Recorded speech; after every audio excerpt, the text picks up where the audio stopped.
بسم اللہ الرحمن الرحیم، السلام علیکم ورحمۃ اللہ۔ پیپلز پارٹی آصف علی زرداری اس وقت حکومت کے اوپر چڑھ دوڑے اور آصف زرداری نے اس حکومت کے اوپر عدم اعتماد کرتے ہوئے اس حکومت کے خلاف اعلان جنگ کر دیا اور آصف زرداری نے بتا دیا ہے کہ یہ حکومت اتنی نااہل، اتنی انکمپیٹنٹ، اتنی کرپٹ اور اتنی ناکامی ثابت ہوئی ہے کہ اس سے نہ حکومت چل رہی ہے نہ ملک چل رہا ہے، اور شہباز شریف جیسا کرپٹ آدمی، شہباز شریف جیسا نااہل آدمی، وہ نہ حکومت چلا سکتا ہے نہ یہ ملک چلا سکتا ہے۔ اب آصف علی زرداری کو کیا ضرورت پیش آئی ایسے موقع پر اس ماحول میں کہ جب پاکستان بھر میں، پورے پاکستان کے اندر تحریکوں کا آغاز ہونے لگا اور آصف زرداری نے اصل میں دیکھ لیا، آصف زرداری کو اس بات کا اندازہ ہو گیا، آصف زرداری نے اس بات کو ویژن کے مطابق اس نے دیوار کے دوسری جانب دیکھ لیا کہ اب یہ تحریکیں جو شروع ہونے جا رہی ہیں یہ حکومت کو لے کے بیٹھ جائیں گی، تو اس سے پہلے کہ ہم بھی اس حکومت کے ساتھ مارے جائیں، ہمیں بھی اس حکومت کے ساتھ ٹارگٹ کیا جائے، نشانہ بنایا جائے، پہلے ہی اس شپ سے، اس حکومت سے جان چھڑاتے ہیں، باہر چھلانگ مارتے ہیں اور اس حکومت کے خلاف عدم اعتماد کر دیتے ہیں۔ آصف زرداری پہلا اتحادی ہے اس حکومت کا، تو سب سے بڑا اتحادی ہے اس حکومت کا، اور جس کی بنیاد کے اوپر انہوں نے یہ حکومت قائم کی ہے، جس کی بنیاد کے اوپر یہ حکومت کھڑی ہے۔ آصف زرداری نے سب سے پہلے اس حکومت کے خلاف اعلان جنگ کر دیا۔ دیکھیں، یہ جو پیپلز پارٹی کی جانب سے اس حکومت کے خلاف عدم اعتماد کیا گیا، پیپلز پارٹی کی جانب سے اس حکومت کے اوپر جو عدم اعتماد سب سے پہلے اگر پاکستان میں کسی شخص نے کیا تو وہ آصف زرداری تھا۔ انہوں نے اس حکومت کے اندر آنے سے انکار کیا سب سے پہلے، اور کہتے ہیں کہ پیپلز پارٹی والوں نے اس کی کابینہ کو جوائن کرنے سے انکار کر دیا۔ اس کی وجہ یہ ہے، ان کو پتہ تھا کہ یہ حکومت کس قدر نااہل اور کس قدر ناکامی حکومت ہے، یہ آ کے خود بھی مریں گے، عوام کے اوپر بوجھ ڈالیں گے، حکومت چلا نہیں سکتے، حکومت چلانا ان کے پاس کی بات نہیں، خود سیاسی طور پر مریں گے، ہمیں بھی مروائیں گے، اس وجہ سے اس حکومت کے اندر ہم نے نہیں جانا، شامل نہیں ہونا، شرکت نہیں کرنی۔ تو یہ پہلا عدم اعتماد تھا۔ اس کے بعد وقتاً فوقتاً آپ کو پتہ ہے کہ پیپلز پارٹی والے کہتے ہیں کہ ہمیں اس کے اوپر اعتماد نہیں، اس کے اوپر اعتماد نہیں، ان کے اس فیصلے کے اوپر اعتماد نہیں، اس فیصلے کے اوپر اعتماد نہیں، وہ کہتے رہتے ہیں۔ تو انہوں نے وقتاً فوقتاً اس طرح کا اظہار کیا، اس طرح کی باتیں کی۔ اب آصف زرداری کھل کر سامنے آ گیا، اس نے کہا کہ کپڑے پھاڑ کر سامنے آ جاؤ اور اس حکومت کے خاتمے تک اعلان جنگ ہے۔ اب بیچ میں بات یہ بھی ہے کہ آصف زرداری اصل میں پنجاب کے اندر شیئر چاہتا ہے اور وفاق کے اندر کچھ وزارتیں چاہتا ہے، حصے چاہتا ہے، ٹھیکے چاہتا ہے، لوٹ مار چاہتا ہے، کیونکہ لوٹ مار تو اکیلے شہباز شریف نے اپنے لیے کی ہوئی ہے۔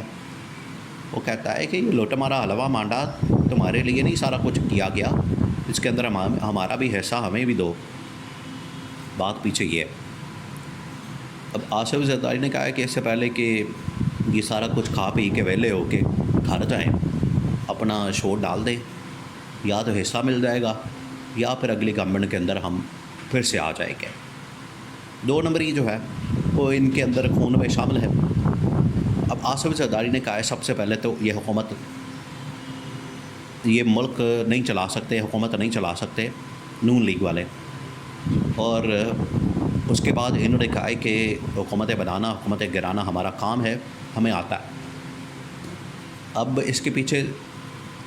اس بیان کے پیچھے دو وجوہات ہیں۔ ایک تو یہ کہ اچھا، اس کے مطلب بھی بہت زیادہ ہے، اس کے اثرات بھی بڑے خطرناک اور خوفناک ہے۔ ایک یہ کہ آصف زرداری نے جو کہا ہے کہ یہ حکومت نہیں چل رہی، یہ نون لیگ والے حکومت نہیں چلا سکتے۔ اب باہر جو انویسٹمنٹ کی بات کی جا رہی ہے دوسرے ملکوں سے، کبھی محمد بن سلمان سے، کبھی یو اے ای سے، کبھی چائنا سے، اس حکومت کے اوپر خود ہی ان کی اپنی اتحادی جماعت اور اس ملک کا صدر زرداری جو ہے وہ اس ملک کے اندر کوئی عام آدمی تو نہیں ہے، کوئی پان پکوڑے والا تو نہیں ہے، کوئی تندور والا تو نہیں ہے، کوئی پھل فروٹ والا تو نہیں ہے، دہی بلے والا تو نہیں ہے، اس ملک کا صدر ہے، اور صدر کی بات کی بڑی اہمیت ہوتی ہے۔ تو اس نے کہا ہے کہ یہ تو حکومت ہی نہیں چلا سکتے، اس کا مطلب ہے کہ انہوں نے عالمی طاقتوں کو، عالمی سرمایہ کاروں کو یہ پیغام دیا کہ حکومت بڑی نااہل ہے، نہ یہ حکومت چلا سکتے ہیں، نہ یہ ملک چلا سکتے ہیں، یہ شہباز شریف بڑا نااہل آدمی ہے، اس وجہ سے اس کے ساتھ ٹریڈ کرنا، ڈیل کرنا، انویسٹمنٹ کرنا، ایگریمنٹ کرنا، وہ آپ کے اپنے کھاتے پڑ جائے گا، آپ کے اپنے گاٹے فٹ ہو جائے گا، اس کے ساتھ آپ نے نہیں چلنا۔ پہلا میسج کیا۔ سیکنڈ یہ کہ حکومتیں گرانا، حکومتیں لانا یہ ہمارا کام ہے۔ آصف زرداری نے اس بات کو تسلیم کیا۔ اس کا مطلب یہ ہے کہ پیپلز پارٹی اس بات کو مان رہی ہے کہ ہم نے پچھلے 50-60 سال میں کام کون سا ڈالا ہے اس ملک کے ساتھ، جو ہم نے ملک کا تیا پانچا کیا، ملک کا جو ہم نے بیڑا غرق کیا، ملک کا جو ہم نے تباہ و برباد کیا، ملک کی جو جئی تھئی پھیر دی ہے ہم نے، اس کے پیچھے ہم ذمہ دار ہیں، ہم اس کے پیچھے ہیں، کیونکہ حکومتیں گراتے ہیں، بناتے ہیں، گراتے ہیں، بناتے ہیں، یہ کرتوتیں ہماری ہے، اور اس کی وجہ سے انسٹیبلٹی آتی ہے۔ جو یہ اس وقت پورے ملک کے اندر پوچھا جاتا ہے، کہا جاتا ہے کہ انسٹیبلٹی تو عمران خان کی وجہ سے ہے، انسٹیبلٹی تو پی ٹی آئی کی وجہ سے ہے، انسٹیبلٹی کے پیچھے تو عمران خان بیٹھا ہوا ہے، اور عمران خان کی وجہ سے پتہ نہیں کیا ہو گیا ملک کے اندر۔ اب آپ کو پتہ چلا ہے کہ حکومتیں گرانا بنانا عمران خان نے تو کبھی اس طرح کا دعویٰ نہیں کیا۔ عمران خان تو آج بھی بات کرے گا پاکستان کے استحکام کی، جا کے بات کر لیں اس سے، عمران خان سے اڈیالہ جیل کے اندر، کہے گا مجھے اس ملک کی فکر ہے، اور یہ باہر بیٹھ کے ملک گرانے کی، حکومتیں توڑنے کی، لانے کی وہی سازشیں، اور یہ اس سے یہ بھی میسج ملتا ہے کہ آصف زرداری ہی اس